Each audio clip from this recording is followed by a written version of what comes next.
गरीबों पर ठंड का कहर। प्रेम एक छोटे से गांव में रहता है और राजू प्रेम का सबसे अच्छा दोस्त है। सर्दी का मौसम बहुत बढ़ गया है। गांव में ठंड का कहर है। लोग अपने घरों में बंद हैं। प्रेम और राजू एक पेड़ के नीचे बैठे हुए हैं।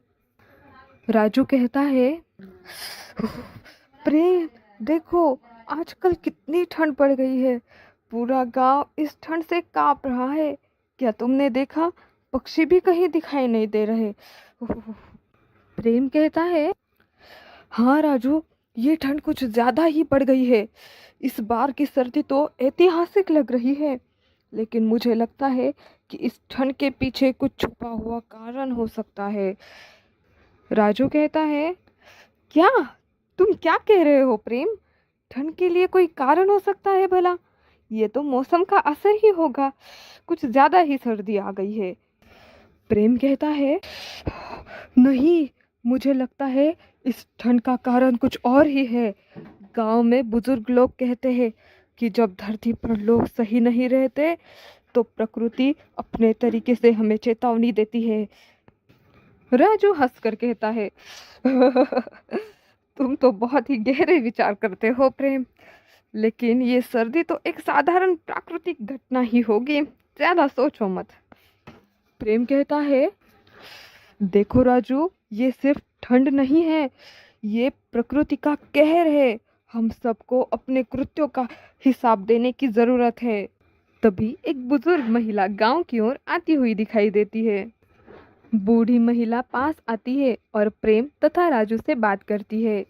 बूढ़ी महिला कहती है, "ओह, क्या तुम लोग जानते हो, यह ठंड सिर्फ मौसम का प्रभाव नहीं है। हाँ, ये हमारी गलतियों का परिणाम है।" राजू कहता है, आंटी, अब क्या कह रही है? इस ठंड का हमारे कर्मों से क्या संबंध? बूढ़ी महिला बताती है, तुम्हें क्या लगता है, जब हम अपने स्वार्थ के लिए प्राकृतिक संसाधनों का अत्यधिक दोहन करते हैं तो क्या होता है? जंगलों को काट डालते हैं, जल स्रोत को सुखा देते हैं और पृथ्वी से उसका संतुलन छीन लेते हैं।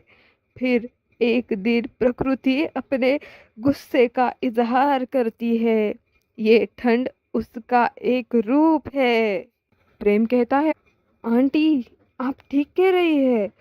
हम मानवों ने हमेशा अपने फायदे के लिए पर्यावरण का नुकसान किया है। शायद हमें अब इसका परिणाम भुगतना ही पड़ेगा।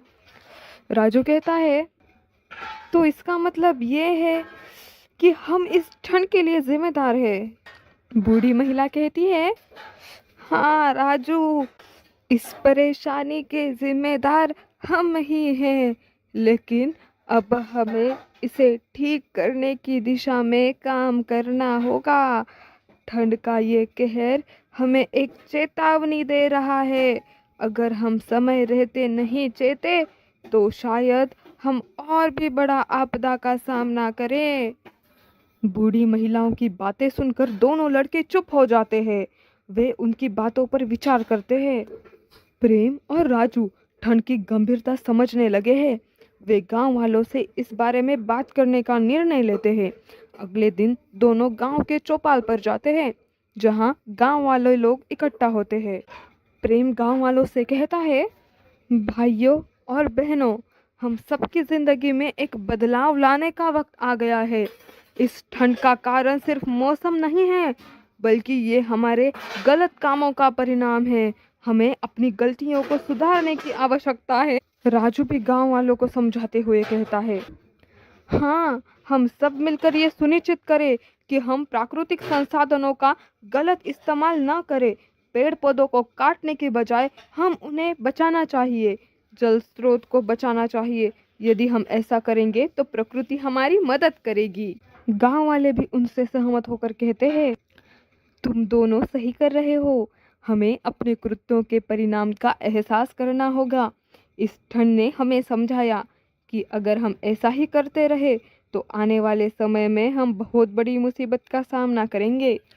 गांव वाला दूसरा व्यक्ति कहता है, हाँ, हमें जलवायु परिवर्तन के बारे में भी जागरूकता फैलानी चाहिए। क्या हम इसे रोक सकते हैं? प्रेम कहता है, हम इसे पूरी तरह से रोक नहीं सकते, लेकिन हम इसे धीमा ज़रूर कर सकते हैं। छोटे छोटे बदलाव जैसे पेड़ लगाना, जल का संरक्षण करना और प्लास्टिक का कम इस्तेमाल करना, इन सब बातों से हम अपनी आने वाली पीढ़ियों के लिए एक बेहतर वातावरण बना सकते हैं। गांव वाले इस विचार से सहमत होते हैं और सब मिलकर अभियान शुरू करने का निर्णय लेते हैं। कुछ सप्ताह बीतने के बाद गांव में बदलाव दिखने लगता है। लोग पर्यावरण संरक्षण की दिशा में काम करने लगे हैं। हर घर में एक छोटा बगीचा बनाने की योजना बनाई जाती है। पेड़ लगाए जाते हैं।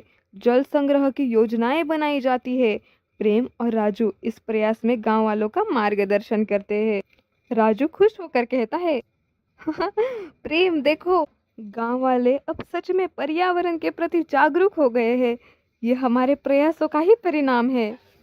प्रेम कहता है, हाँ हाँ राजू, जब लोग एकजुट होकर काम करते हैं तो किसी भी समस्या का समाधान निकला जा सकता है। हम सभी ने मिलकर एक बड़ा बदलाव लाने की शुरुआत की है। एक दिन ठंड थोड़ी कम हो जाती है, आसमान साफ होता है और सूरज की किरणें धरती पर चमकने लगती है।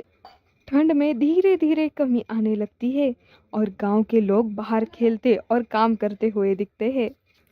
बूढ़ी महिला प्रेम और राजू के पास आते हुए कहती है, देखो बेटो, मैंने कहा था ना कि यदि हम अपने कर्मों को सुधारें तो प्रकृति भी हमें अपना आशीर्वाद देती है।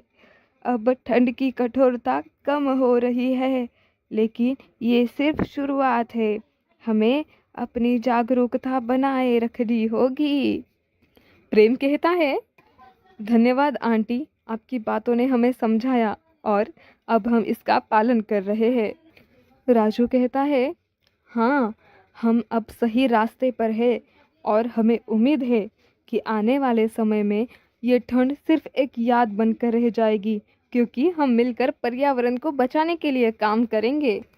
तो दोस्तों, इस कहानी से हम ये सीखते हैं, ठंड का कहर हमें सिर्फ मौसम के बदलाव के रूप में नहीं, बल्कि ये हमारे पर्यावरण के प्रति लापरवाही का परिणाम है। हमें अपनी गलतियों को समझकर प्रकृति के साथ सामंजस्य बनाना चाहिए, ताकि हम आने वाली पीढ़ियों के लिए एक बेहतर दुनिया छोड़ सके।